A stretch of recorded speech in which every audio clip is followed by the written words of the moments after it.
Je m'appelle Gaspard, j'ai 23 ans.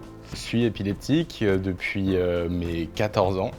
Je me suis rapidement rendu compte qu'on me voyait plus forcément comme le Gaspard, notre pote depuis la 6e, mais Gaspard, notre pote malade, jusqu'à, on va dire, février dernier.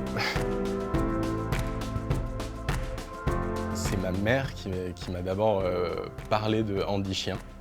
Mais moi, étant un peu jeune, je ne me voyais pas être avec un chien tous les jours.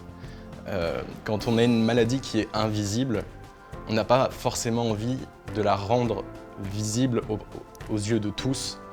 Et donc, quand on est jeune, c'est compliqué à accepter. Surtout quand on vient d'être épileptique, il faut mettre un peu de temps avant d'accepter sa propre épilepsie, avant de pouvoir ensuite en parler à plus grande échelle.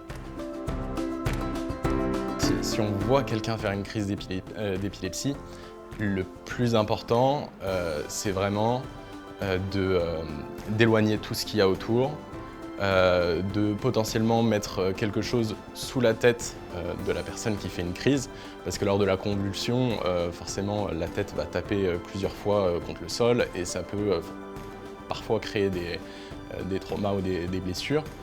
Et ensuite, une fois que la crise est finie, mettre en position latérale de sécurité.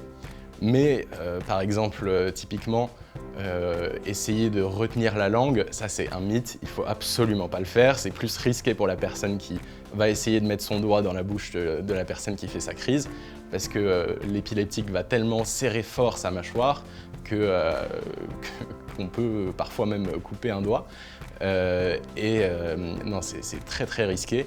Et si elle dure plus de 5 minutes, à ce moment-là, appelez les pompiers pour avoir de l'aide.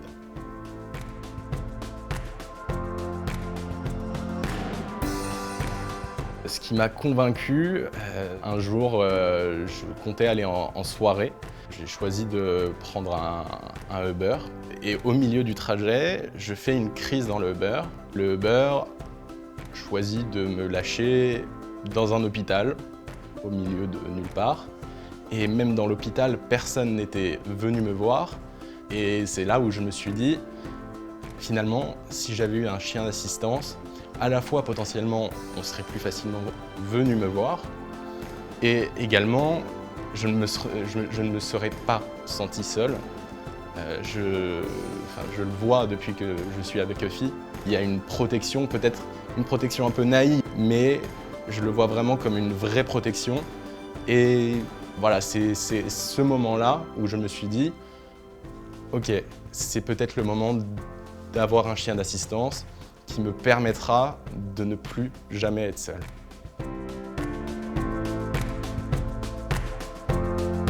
Je vois régulièrement une photo que ma mère a prise de Uffie et moi le premier jour.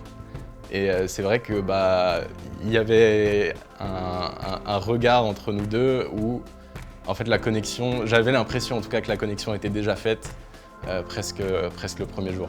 Je suis beaucoup plus soulagé de me balader dans les rues, de prendre les transports. Et en réalité, ça n'est pas seulement un soulagement pour moi, c'est aussi un soulagement, je sais, pour mes parents.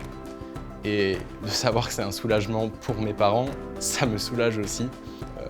Aujourd'hui, je ne me verrai pas sans Uffie. Ce que m'a apporté Uffie, c'est du soulagement, ne plus jamais être seul, de la joie au quotidien, un nouveau meilleur ami et je l'espère, un compagnon de route pour très très longtemps.